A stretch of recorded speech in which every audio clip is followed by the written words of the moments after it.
안녕하십니까. 테크카페 김준배입니다. 청년에게 꿈과 희망을 심어주기 위해 테크카페가 이유택 교수와 마련하는 거죠. 지식 콘텐츠 이유택의 청년희망. 오늘도 다시 시작하겠습니다. 이유택 교수님 나와 계시죠? 네, 안녕하세요. 이유택입니다. 예, 오늘은 난감한 상황에서 의사결정하기.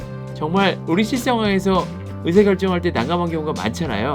과연 우리 이유택 교수님께서 어떤 제안을 해주실까요? 이전 편에서 저희가 문제를 분류한 후에 방법론에 대해서 얘기를 드렸잖아요. 그 다음엔 어떻게 해야 할까요? 교수님 말씀해 주시겠어요? 네, 반갑습니다. 다시 한번 난감한 상황. 저희들이 생활하다 보면 또 직장 생활이든 아니면 사회 생활이든 일반 생활에서도 참 난감한 경우가 많죠. 그래서 그런 경우에도 의사결정은 내려야 되고, 그렇다면은 지난해에는 그런 문제들을 좀 분류해보자. 그래서 3가지 분류 방법을 말씀드렸고요. 이번에는 이어서 그 분류를 하고 난 다음에 그 난감한 상황이라고 저희가 얘기를 했는데 그 상황에 대한 어떤 문제에 대한 정확한 정의를 한번 내려볼 필요가 있을 것 같아요. 그러니까 문제의 본질을 이해한다는 생각이 되겠죠. 문제를 제대로 알지 못하면 올바른 결정을 내릴 수가 없겠죠.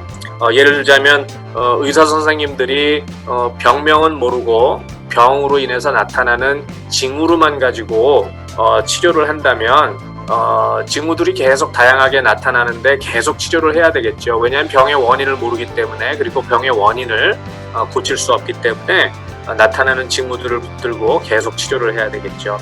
하지만 질병이 무엇인지를 정확히 규명을 할 수 있고, 또 그 질병의 원인을 밝혀낼 수 있다 그러면 그 질병 자체를 치료할 수 있기 때문에, 질병이 치료가 되면 징후가 나타나지 않으니까 그 문제가 해결되는 게 되겠죠. 그래서 이런 바와 같이 우리가 그 문제에 대한 원인을 아니면 그 문제의 어떤 상황을 제대로 규명할 수만 있어도 굉장히 좋은 의사결정을 내릴 수 있는 기본이 된다고 생각을 합니다.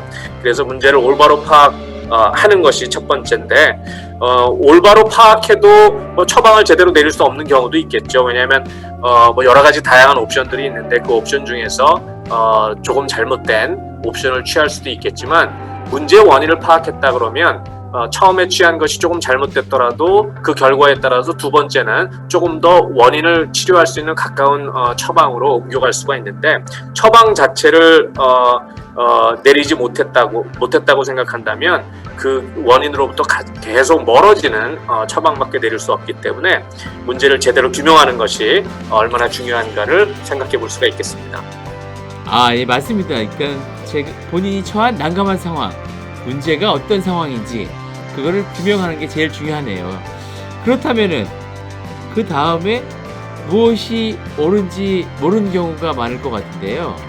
이 부분은 어떻게 해결해야 될까요? 맞습니다. 우리가 또 문제 규명을 정확히 했다고 하더라도 또 그 문제의 원인과 직결된 해결 방법이 나와 있는 경우도 있지만, 사이언스 같은 경우에는 그런 해결 방법이 잘 연결이 돼서 해답이 나와 있는 경우도 있겠지만, 또 우리가 일반적으로 생활을 하면서 의사결정할 때는 그렇게 숫자로 떨어지거나 이렇게 딱 매치가 되는 원인과 결과에 대해서, 아니면 처방법에 대해 없는 경우도 많아요. 예를 들자면 이제 가치에 대한 문제들이 그렇겠죠.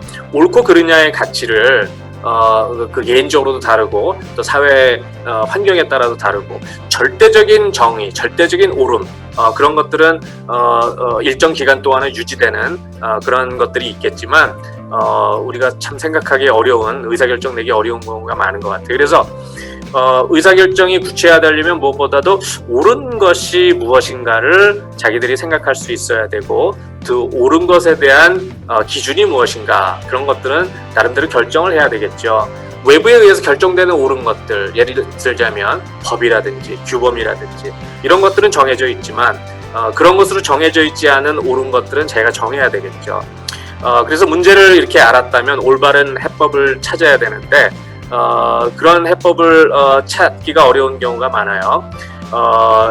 예를 들자면, 이게 내가 이렇게 결정을 하면, 이 해법을 쓰면 다른 사람이 어떻게 생각할까? 아니면 다른 사람들의 마음에 들 수가 있을까? 나는 이게 옳다고 생각하는데 과연 다른 사람들의 마음에 들 수가 있을까? 그다음에 또 모두가 과거에는 이런 식으로 우리 사회나 우리 팀에서는 이런 식으로 결정을 내렸는데 내 친구들은 그런 식으로 주로 결정을 내리는데 내가 그렇게 익숙해 있는 방식으로 결정을 내리지 않으면 혹시라도 걱정하지 않을까 아니면 놀라지 않을까 등등 다양한 문제 때문에 본인이 생각하기에 옳다고 생각하더라도 그런 식으로 결정을 못 내리는 경우가 많습니다. 앞에서 문제의 본질을 규명을 해놓고도 올바른 결정이 무엇인지를 판단하기 어렵고 그런 내용들을 결정하기가 어려운 경우가 많겠죠. 그래서 가끔은 이제 타협을 하게 되죠. 뭐 절대적으로 옳은 것과 절대적으로 그른 것은 모두가 명확하게 알겠지만 그런 의사결정을 내리지 못할 때 아니면 또 불가피한 경우가 있을 수가 있어요. 타협하지 않을 수 없는 경우. 예를 들자면 아까 아니면 직장에서의 상사와 저와의 관계라든지 아니면 선생님과 저와의 관계라든지 어른들과 저와의 관계라든지 뭐 이런 면에 있어서 불가피하게 타협을 하지 않을 수가 없겠는데요. 그런 경우에도 비교적 옳은 타협과 또 나쁜 타협에 대해서 구별할 수 있는 생각을 한번 해봐야 될 것 같아요. 옳은 의사결정과 그른 의사결정도 중요하지만 많은 의사결정들이 어느 정도는 타협을 통해서 결정되기 때문에 옳은 타협과 나쁜 타협들을 구별해보는 것도 저희가 한번 생각해봐야 되는데요. 예를 들자면 우리 옛날 서양 속담에 이런 것이 있습니다. 반쪽의 빵이라도 없는 것보다는 낫다.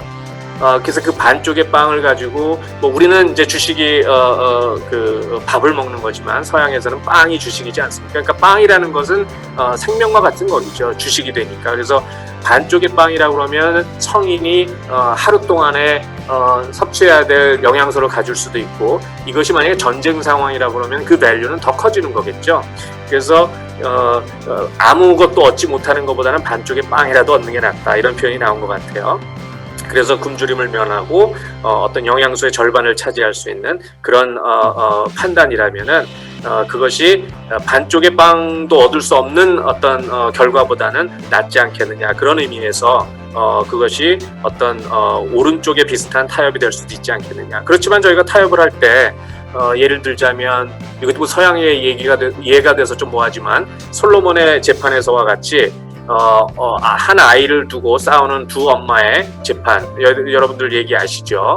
그래서 솔로몬이 아주 현명하게 이런 결정을 내리죠. 아이를 반으로 나누어서 두 엄마가 반씩 가져가라라는 판단을 내리죠. 진짜 엄마는 그럴 수 없다. 가짜 엄마는.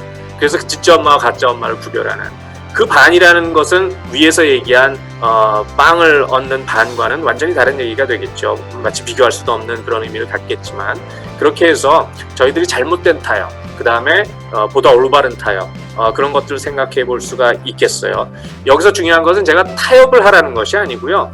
무엇이 옳은가를 정하라는 것이고요.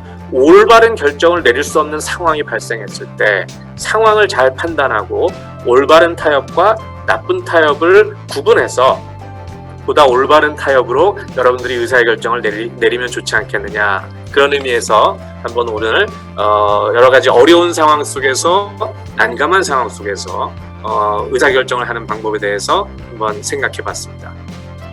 예, 교수님 사례 정말 큰 도움이 될 것 같은데요. 이렇게 판단이 안 쓸 때 난감한 상황에서 아까 얘기해 주신 그 반쪽의 빵 그리고 그 솔로몬의 재판 두 개를 떠올리면은 판단하는데 큰 도움이 될 것 같네요.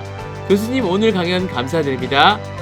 네, 감사합니다. 좋은 하루 되십시오. 예, 교수님 또 뵙겠습니다. 감사합니다.